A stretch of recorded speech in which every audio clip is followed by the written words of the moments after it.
This is the story of Valentino Rossi.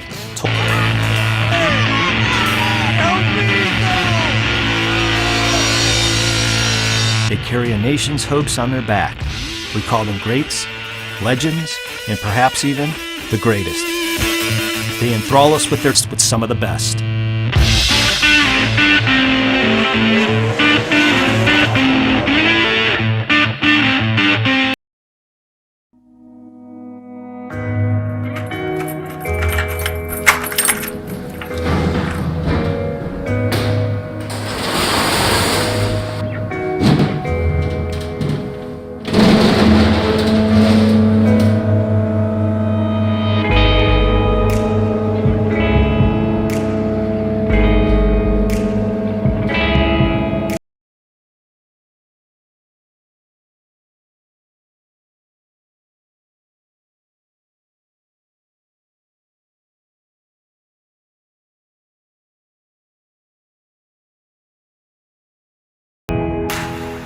Tempat ini lahir dari hasrat saya untuk jas, helm, sepatu bot, sarung tangan, semua perlengkapan, karena pada dasarnya saya selalu balapan dengan Dennis, dan juga saya selalu balapan dengan AGV.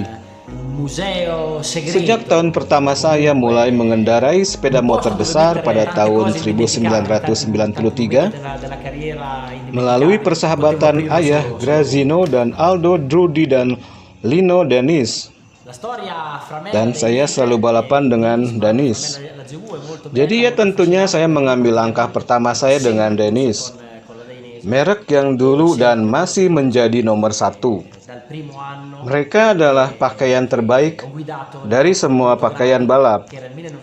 Saya juga penggemar berat pengendara Jepang yang semuanya mengenakan setelan dan helm yang berbeda. Namun, idola saya semua menggunakan Dennis. Saya selalu menjadi penggemar Kevin Swan, dan dia balapan juga dengan Dennis. Pembalap Italia lainnya yang saya kenal melalui ayah saya seperti Loris Reggiani, Gramini, Capirossi, Dariano Rambogini, dan lain-lain.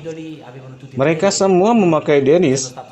Jadi bagi saya, balapan dengan Dennis adalah cara merasa menjadi bagian dari dunia itu. Jadi itu benar-benar suatu kehormatan. Saya mulai dengan kejuaraan produksi olahraga Zona C karena saya dari La Merce.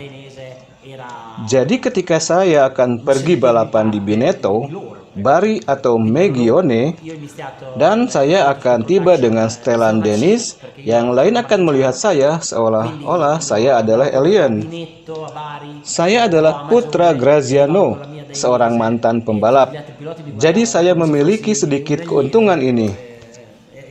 Saya ingat bahwa bahkan saat itu Dennis adalah yang terbaik. Jasnya luar biasa. Kemudian secara alami, selama beberapa tahun ke depan, para pesaingnya benar-benar menyusul. Dan karenanya Dennis selalu berusaha melakukan hal-hal baru. Menurut saya, inovasi terbesar sudah pasti airbag. Saya ingat pertama kali mencobanya di Brno pada tahun 2009, kalau nggak salah. Awalnya saya agak ragu karena setelannya terasa sedikit berbeda, sedikit kurang nyaman dan sedikit lebih berat. Dan saya tidak benar-benar mengerti seberapa besar hal itu akan meningkatkan keamanan. Jadi saya mendorong untuk membuatnya lebih baik. Dan dalam 2 tahun sistem telah meningkat pesat. Sekarang hampir seperti tidak ada. Jadi Anda hanya melihat manfaatnya. Saya juga ingat sepatu bot. Sepatu bot yang dari tahun 98 dipakai di bawah jas. Itu adalah perubahan besar. Karena sebelumnya seperti bot motocross, bot di atas dan setelan di bawah, dan kemudian kami melakukan yang sebaliknya. Kemudian sarung tangan mulai diganti dengan pelindung karbon, pelindung titanium di bahu, lutut.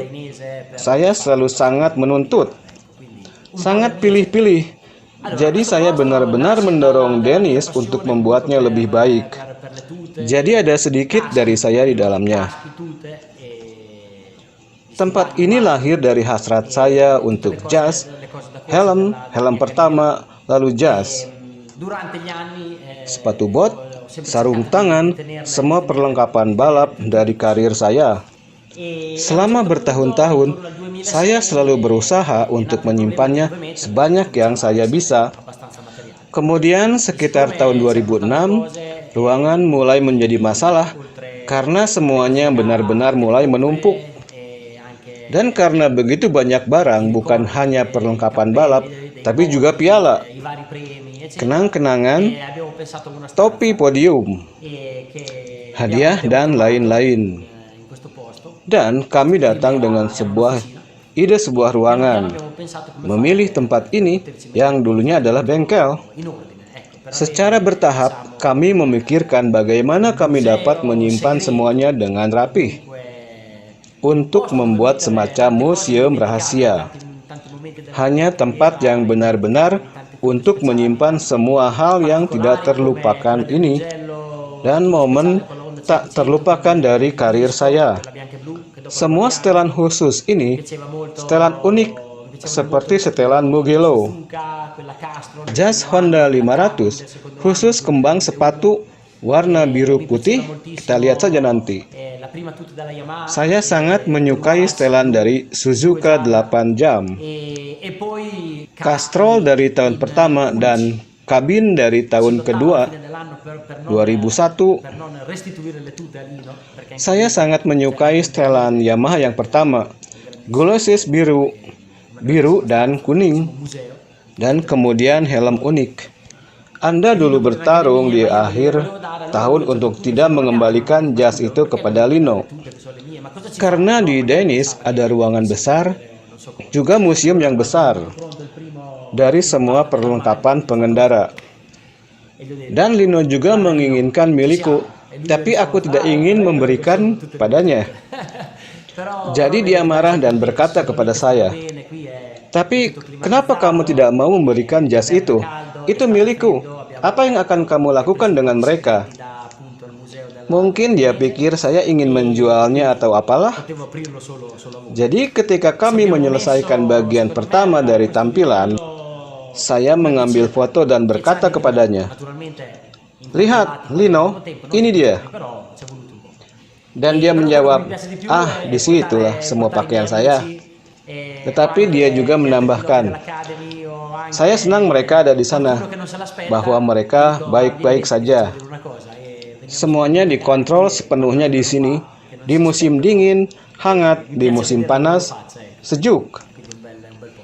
Dan kami mencuri beberapa rahasia dari Museum Dennis.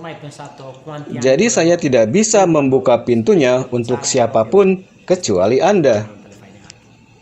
Kami butuh sekitar 10 tahun untuk sampai ke titik ini.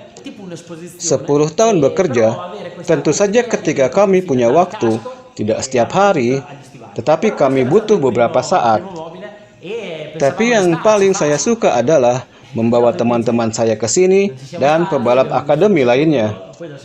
Misalnya, bahkan jika seorang tidak mengharapkannya, saya akan berkata, "Ayo, saya tunjukkan sesuatu." Misalnya, bahkan jika seorang tidak mengharapkannya, kami naik lift dan ketika mereka tiba, mereka tertarik. Saya luka melihat wajah mereka, karena pada akhirnya ini adalah tempat yang indah. Sedikit ajaib bisa dibilang. Saya tidak pernah menetapkan batasan apapun dan saya tidak pernah memikirkan berapa lama saya akan balapan. Lagi pula, ketika Anda berusia 14 tahun, Anda tidak bertanya pada diri sendiri pertanyaan-pertanyaan seperti ini. Pertama, saya menyusun lemari pertama, semacam pameran, dengan gagasan untuk menata segalanya, mulai dari helm hingga setelan jas hingga sepatu bot. Tapi ini lemari pertama dan kami pikir itu saja, gampang. Tapi itu tidak cukup. Kami harus melakukan yang kedua dan kemudian yang ketiga. Dan sekarang bahkan yang ketiga penuh. Jadi, bawa Antonio kemari. Jadi karena saya sangat rapi, tapi lambat. Tanpa Antonio membantu saya, mungkin saya membutuhkan waktu 30-35 tahun untuk sampai ke titik ini. Jadi masih belum siap sekarang. Tapi Antonio, dia tangan kananku. Ya kan Antonio? Ya, tangan kananku. Dia melakukan segalanya karena dia akurat rapi seperti saya. Tapi tidak seperti saya, dia juga cepat. Dia melakukan segalanya karena dia akurat rapi seperti saya. Tapi dia tidak seperti saya, dia juga cepat. Tentu saja, dan merupakan kesenangan besar bagi saya untuk melakukan sesuatu yang telah memberinya kepuasan yang begitu besar. Sayang sekali kami tidak memiliki foto kami sedang membersihkan pakaian, mengurutkan satu persatu.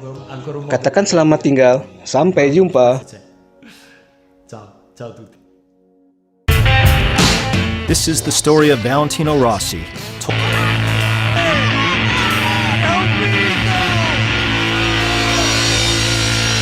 They carry a nation's hopes on their back.